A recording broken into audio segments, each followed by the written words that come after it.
आप सभी का माई वे ऑनलाइन क्लासेस में स्वागत है। इससे पहले की वीडियो क्लास में आपने संविधान सभा की अवधारणा, उसके गठन और उससे संबंधित महत्वपूर्ण तथ्यों के बारे में जाना एवं समझा। इस एजुकेशनल वीडियो क्लास में हम आपको संविधान सभा की प्रमुख समितियों और कैबिनेट मिशन योजना के अंतर्गत बनी अंतरिम मंत्रिमंडल के बारे में बताएंगे। संविधान सभा का उद्देश्य भारत के लिए एक संविधान का निर्माण करना था। यह एक बड़ा कार्य था, इसलिए कार्य को विभाजित किया गया, दायित्वों को विभाजित किया गया और इन दायित्वों को अलग अलग समितियों को सौंपा गया। संविधान सभा के द्वारा अनेक समितियों का गठन किया गया, लेकिन एग्ज़ाम्स के लिए कुछ समितियां ही महत्वपूर्ण हैं जो आपको तैयार करना है। वे समितियां जो आपके एग्ज़ाम्स में पूछी जाती हैं वो इस प्रकार से हैं जिनको आप तैयार करेंगे। इसमें पहली समिति है नियम समिति। इसके अध्यक्ष थे डॉक्टर राजेंद्र प्रसाद। दूसरी जो समिति आपको याद करना है वो है संचालन समिति। इसके अध्यक्ष हैं डॉक्टर राजेंद्र प्रसाद। एक समिति का निर्माण हुआ था, इसी में था कन्फ्यूज़न ना, इसलिए मैं इसका उल्लेख कर रहा हूँ। उसका नाम था कार्य संचालन समिति, यानी उसमें कार्य और जुड़ा हुआ था, कार्य संचालन समिति। उसके अध्यक्ष के.एम. मुंशी थे, कन्हैयालाल माणिकलाल मुंशी।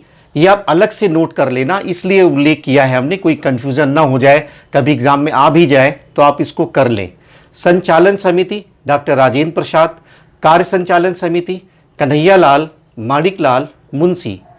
इसके बाद जो अगली समिति आपके लिए इम्पॉर्टेंट है वो है संघ शक्ति समिति। इसके अध्यक्ष थे जवाहरलाल नेहरू। अगली समिति है संघ संविधान समिति। इसके अध्यक्ष भी जवाहरलाल नेहरू थे। अगली समिति है प्रांतीय संविधान समिति। इसके अध्यक्ष थे सरदार वल्लभ भाई पटेल। अगली जो समिति है वो सलाहकार समिति है और इसके भी अध्यक्ष सरदार वल्लभ भाई पटेल थे। इस सलाहकार समिति की दो उप समितियाँ थीं। पहली है मूल अधिकार उप समिति जिसके अध्यक्ष जे.बी. कृपलानी थे, और दूसरी है अल्पसंख्यक उप समिति जिसके अध्यक्ष एच.सी. मुखर्जी थे। इसीलिए कभी कभी सलाहकार समिति को मूल अधिकार एवं अल्पसंख्यक मामलों की समिति भी कह देते हैं। अगली जो समिति आपको याद करना है वो है आवास समिति जिसके अध्यक्ष थे पट्टाभी सीतारमैया। अगली जो समिति बहुत ही इम्पॉर्टेंट है राष्ट्रीय ध्वज समिति। राष्ट्रीय ध्वज समिति तदर्थ थी, इसलिए ये शब्द याद रखना, तदर्थ थी राष्ट्रीय ध्वज समिति, जिसको संविधान सभा के द्वारा निर्मित किया गया था। उसके अध्यक्ष थे डॉक्टर राजेंद्र प्रसाद। बहुत एग्जाम में पूछा जाता है। संविधान सभा के द्वारा निर्मित राष्ट्रीय ध्वज समिति तदर्थ, इसके अध्यक्ष थे डॉक्टर राजेंद्र प्रसाद। अगली जो समिति है वो बहुत ही इम्पॉर्टेंट है, एग्ज़ाम में बहुत पूछा जाता है। जैसे आप अध्ययन कर चुके हैं कि बी.एन. राव ने संविधान का एक मसौदा तैयार किया, एक प्रारूप तैयार किया, और इस प्रारूप पर विचार करने के लिए संविधान सभा ने एक प्रारूप समिति का गठन किया। अपने एक संकल्प प्रस्ताव के द्वारा 29 अगस्त, डेट भी पूछी जाती है, 1947 को एक संकल्प प्रस्तुत किया, संकल्प प्रस्ताव प्रस्तुत किया और इस प्रारूप समिति का गठन किया। इसमें 7 सदस्य रखे गए और उन 7 सदस्यों से भी आपके प्रश्न आते हैं। उसके जैसे डॉक्टर बी.आर. अम्बेडकर जी इसके अध्यक्ष थे, पहले सदस्य हो गए। दूसरे डी.पी. खेतान, बाद में इनके स्थान पर टी.टी. कृष्णमाचारी को शामिल किया गया। पूछा भी जाता है कि डी.पी. खेतान के स्थान पर किसको शामिल किया गया था। अगले जो सदस्य हैं वो है आपके एन. गोपाल स्वामी आयंगर। इसके बाद जो अगले सदस्य हैं वो है अल्लादी कृष्णा स्वामी अय्यर। अगले जो सदस्य हैं के.एम. मुंशी, कन्हैयालाल माणिकलाल मुंशी। अगले जो सदस्य हैं सैयद मोहम्मद सादुल्ला। इम्पॉर्टेंट हैं क्योंकि ये मुस्लिम लीग के सदस्य थे, और जब मुस्लिम लीग पाकिस्तान के लिए अलग संविधान सभा का गठन हो गया, तो जो मुस्लिम लीग के सदस्य हैं वो कांग्रेस में शामिल हुई, तो सैयद मोहम्मद सादुल्ला का संबंध मुस्लिम लीग से था। इसके बाद हैं एन माधवराव, ये BL मित्र के स्थान पर आए थे। BL मित्र के बाद ये एन माधवराव की नियुक्ति हुई थी। तो इस प्रकार से 7 सदस्य आपके थे प्रारूप समिति में। यहाँ पर एक बात का उल्लेख करना और आवश्यक है कि डॉक्टर BR अम्बेडकर का जो संविधान सभा में चुनाव हुआ था वो बंगाल से हुआ था। पहले आप महाराष्ट्र से चुनाव लड़े लेकिन वहाँ से हार गए, उसके बाद बंगाल से चुनाव लड़े और वहाँ से सदस्य बनकर के संविधान सभा के सदस्य बने। लेकिन फिर क्या हुआ, जब पाकिस्तान के लिए अलग संविधान बना तो जिस सीट से डॉक्टर अम्बेडकर साहब जीते थे वो पूर्वी पाकिस्तान यानी आज के बांग्लादेश में चला गया।